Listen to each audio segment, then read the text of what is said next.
नमस्कार, पाठशाला की वीकेंड वाली एक्स्ट्रा क्लास में आप सभी का बहुत स्वागत। मैं हूं सुशांत सिन्हा। ये वो पाठशाला जहां सबकी क्लास लगती है और आज की एक्स्ट्रा क्लास में बात करूंगा भारतीय पॉलिटिक्स के ओवैसी चैप्टर की। क्या मुसलमानों का लीडर सिर्फ मुसलमान वाली ओवैसी की लाइन काम करने लगी है? क्या इस लाइन ने कथित सेक्युलर और मुस्लिम वोट बैंक के भरोसे सत्ता की मलाई काटने वालों की राजनीति के लिए खतरे की घंटी बजा दी?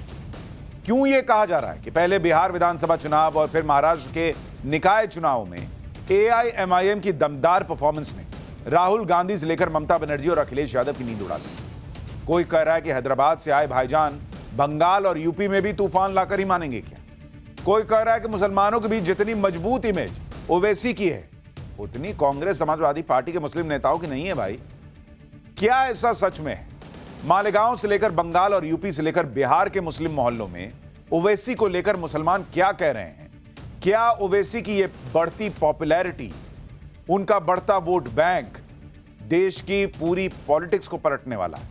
आज ये सब आपको बताऊंगा और यह भी कि ओवैसी की मुस्लिम राजनीति क्या सांप्रदायिकता की बड़ी गहरी लकीर खींच रही है, जैसा कि दावा उनके विरोधी करते हैं। एआईएमआईएम के इतिहास, वर्तमान और भविष्य तीनों की बात होगी, लेकिन शुरुआत इस रिपोर्ट के साथ। 20% आबादी ने राजनीति की नई धारा, नए रुख और नए रफ्तार को क्या पकड़ लिया है? क्या मुसलमानों ने यह तय कर लिया है कि निकाय चुनाव हो या विधानसभा या फिर लोकसभा चुनाव, वो चुनेंगे तो सिर्फ मुसलमान लीडर को? क्या देश के मुसलमानों ने हैदराबाद से चली कौमी इत्तेहाद की आवाज सुन ली है? क्या मुसलमानों का भरोसा अब सिर्फ और सिर्फ भाईजान पर है, हैदराबादी भाईजान पर? तो सियासी बिसात पर क्या शह और मात कहता है? अभी तो उठी है लहर, देख हवा का एक कतरा क्या करामात करता है। इसी लाइन पर हैदराबादी भाईजान फुल ऑन है। धीरे धीरे एआईएमआईएम के पसरते पांव ने कईयों के लिए मुस्लिम वोट बैंक की छांव को सिकोड़ कर रख दिया है। बिहार विधानसभा चुनावों में ओवैसी की पार्टी एआईएमआईएम के 5 विधायक जीते थे, मतलब उन्होंने अपना पिछला रिकॉर्ड बरकरार रखा। जबकि महाराष्ट्र के 13 नगर निगमों में 126 पार्षद सीटों पर जीत हासिल की। जनता ने पुंगी बजा दी, किस्सा खत्म। अब क्या करेंगे? अब क्या वो बोल के फायदा क्या है? जनता ने वोट डालकर सबकी पुंगी बजा दी, जनता ने बता दिया। तो सवाल ये है कि ओवैसी की उड़ती पतंग ने किनकी पतंग काट दी? क्या सच में बिहार और महाराष्ट्र के नगर निगम चुनावों में शानदार प्रदर्शन के बाद ओवैसी और एआईएमआईएम मुस्लिम वोट बैंक की राजनीति करने वालों के लिए चेकमेट का प्लान एग्जीक्यूट कर चुकी है? तो ओवैसी की सियासी पतंग के पेच में कौन कौन फंसता दिख रहा है? ममता बनर्जी, अखिलेश यादव या फिर मोहब्बत की दुकान वाली टैगलाइन वाले राहुल गांधी? को लग रहा है कि पॉलिटिकल इक्विलिब्रियम पूरा डिस्टर्ब हो गया एमआईएम और ओवैसी से। हम पॉलिटिकल इक्विलिब्रियम को डिस्टर्ब करेंगे। आप जो बरसों से चौधराहट करके जो मुस्लिम समाज का, दलित समाज का नुकसान कर रहे हैं, हम उसको रेक्टिफाई करेंगे। और अगर ये जो इल्ज़ाम लगाने वालों को तकलीफ इस बात की है कि वो घर बैठकर राजनीति करते थे और सौदेबाजी करते थे, ये एजेंट हैं, ब्रोकरी का काम करते थे, हम इनकी दुकानों को बंद करने की कोशिश कर रहे हैं। तो फिर मोहब्बत की दुकान का क्या होगा? समाजवादी पकवान का क्या होगा? और तृणमूल के सियासी इम्तिहान का क्या होगा? बस सवालों के इसी तरन्नुम ने मुस्लिम वोट बैंक की राजनीति करने वाली पार्टियों के होश उड़ाए हुए हैं।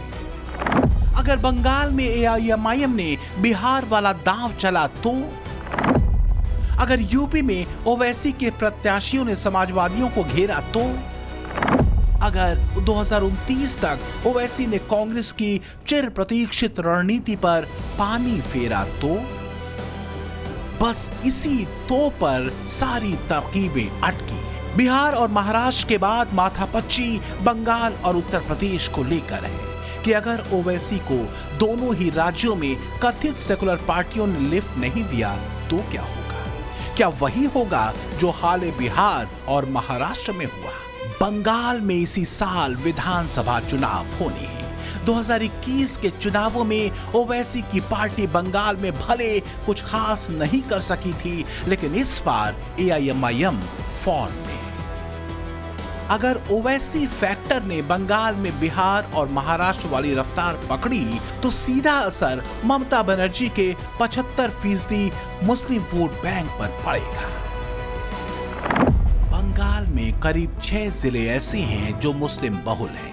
इसमें मुर्शिदाबाद में 66% मुस्लिम आबादी है, जंगीपुर में 62%, मालदा में 51%, उत्तर दिनाजपुर में 50%, बीरभूम में 37% और दक्षिण परगना में 35.5%। ये आबादी 2011 की जनगणना के अनुसार है। हमको पूछा आर यू हिंदू, हमने बोला हम Gaurav Prasad, I am Hindu, I am Muslim, I am Sikh, I am ईसाई, I am Indian, what can you do? क्या चाहते हैं लोग? डिवाइड एंड रूल चाहते हैं, हम नहीं चाहते हैं। पहचान मायने रखती है। सच यही है कि ओवैसी बीच की धारा के बजाय कौम की धारा को लेकर मैदान में है। वही कौम की धारा जिसके साथ बढ़ते हुए ममता बनर्जी ने मुस्लिम बहुल मुर्शिदाबाद की बेरहामपुर सीट पर 2024 के लोकसभा चुनाव में कांग्रेस सांसद अधीर रंजन चौधरी को मात दी थी। तब इस सीट पर ममता बनर्जी ने यूसुफ पठान को उतारा था और ये अपील की थी कि इस बार अपने भाई को वोट दें, जैसा कि अधीर रंजन चौधरी ने खुद कहा। অধীর চৌধুরীকে হারানোর জন্য মুসলমান খাড়া করা হলো। কোন মুসলমান খারাপে তাতে আমার কোনো আপত্তি নাই, কিন্তু নির্বাচনের সময় একটা মুসলমান ব্যক্তিত্বকে নিয়ে এসে তার নাম তার খ্যাতিকে ব্যবহার করে তার পরিচয় দেওয়া হলো কে না, এ হচ্ছে তোমাদের ভাই। এতদিন তোমরা দাদাকে ভোট দিয়েছো, এবার তোমরা ভাইকে ভোট দাও। অর্থাৎ আমাকে বানিয়ে দেওয়া হলো হিন্দু, যাকে নিয়ে আসা হলো তাকে বানিয়ে দেওয়া হলো মুসলমান। ভাইকে যদি ভোটটা দাও তাহলে মুসলমান সমাজ বড় গুনাহ হয়ে যাবে, এ কাজ তোমরা করো না। ধর্মপ্রাণ মুসলমান সম্প্রদায়ের একটা অংশের মানুষ ভোট দিল। बंगाल के मुर्शिदाबाद और मालदा में 34 विधानसभा सीटें आती हैं। दोनों ही बांग्लादेश की सीमा से सटे हुए हैं। 294 विधानसभा सीटों वाले पश्चिम बंगाल में करीब 145 सीटों पर मुस्लिम वोटर निर्णायक हैं। 46 विधानसभा सीटें ऐसी हैं जहां 50% से भी ज्यादा मुसलमान हैं। 16 सीटें ऐसी हैं जहां इनकी तादाद 40 से 50% के बीच है। 33 सीटों पर मुस्लिम आबादी 30 से 40% है और 50 सीटों पर 20 से 30%। क्या ओवैसी मुस्लिम वोटों को बांटकर बीजेपी की राह आसान कर रहे हैं?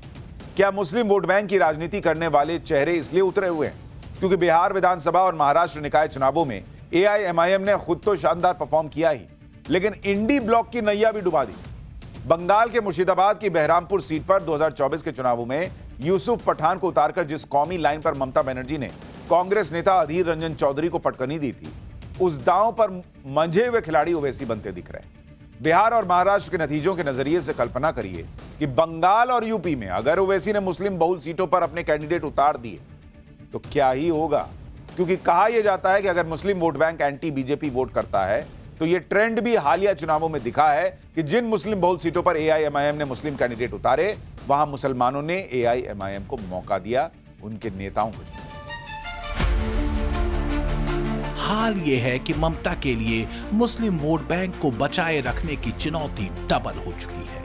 हुमायूं कबीर को पार्टी से बाहर का रास्ता दिखाने के बाद बेलडांगा में बाबरी मस्जिद के अपने मिशन में जुटे हुमायूं साफ कह चुके हैं कि उनकी नई पार्टी ओवैसी के साथ मिलकर चुनाव लड़ेगी।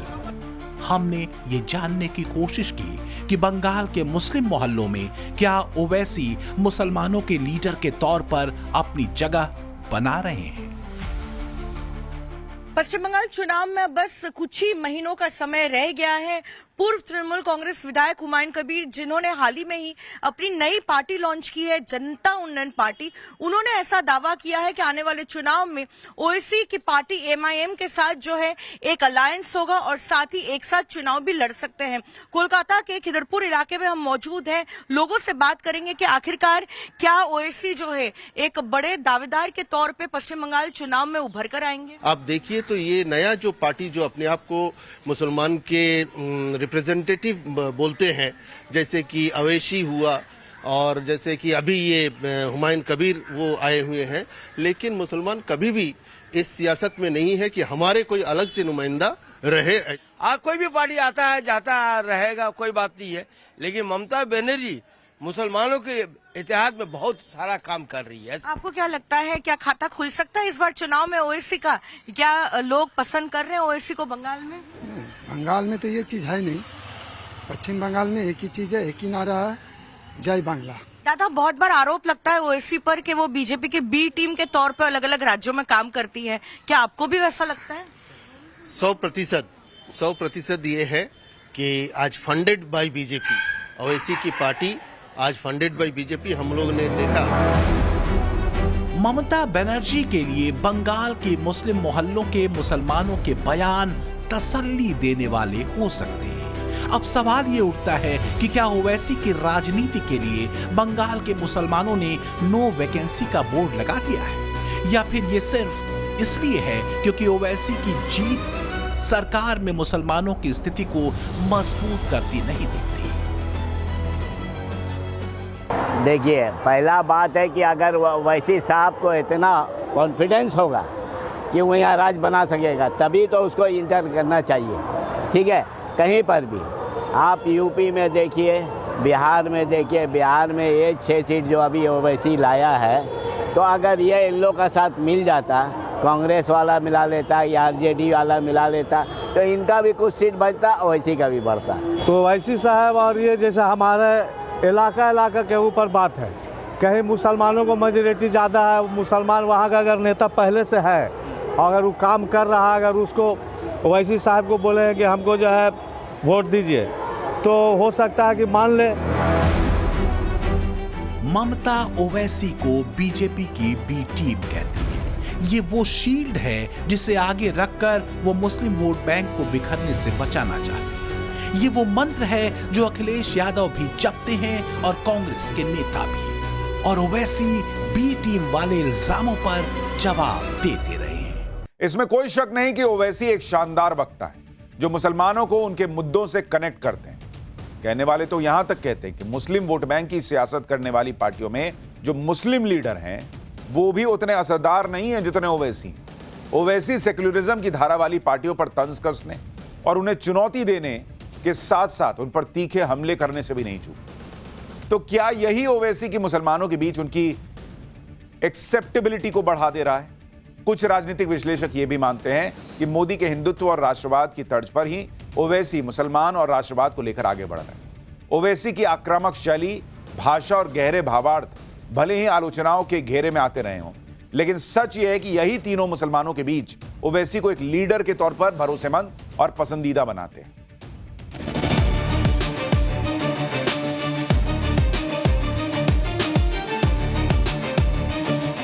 क्या ओवैसी ब्रांड राजनीति ने एक बात साफ कर दी है कि सो कॉल्ड सेकुलर पार्टियों को अब या तो उनके साथ आना पड़ेगा या फिर मुस्लिम वोट बैंक को धीरे धीरे खोना पड़ेगा। 2021 के विधानसभा चुनावों में ममता बनर्जी की पार्टी ने मुस्लिम वोटर्स की बदौलत ही मुस्लिम बहुल जिलों में शानदार प्रदर्शन किया था।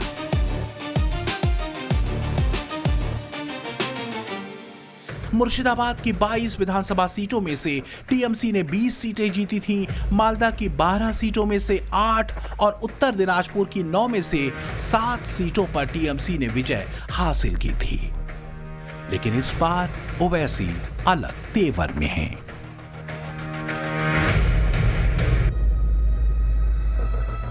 अल्लाह अकबर। सुनो, ममता बनर्जी भी ऐसी करते थे, सर पे ओढ़नी ओढ़ लिए, अल्लाह अकबर।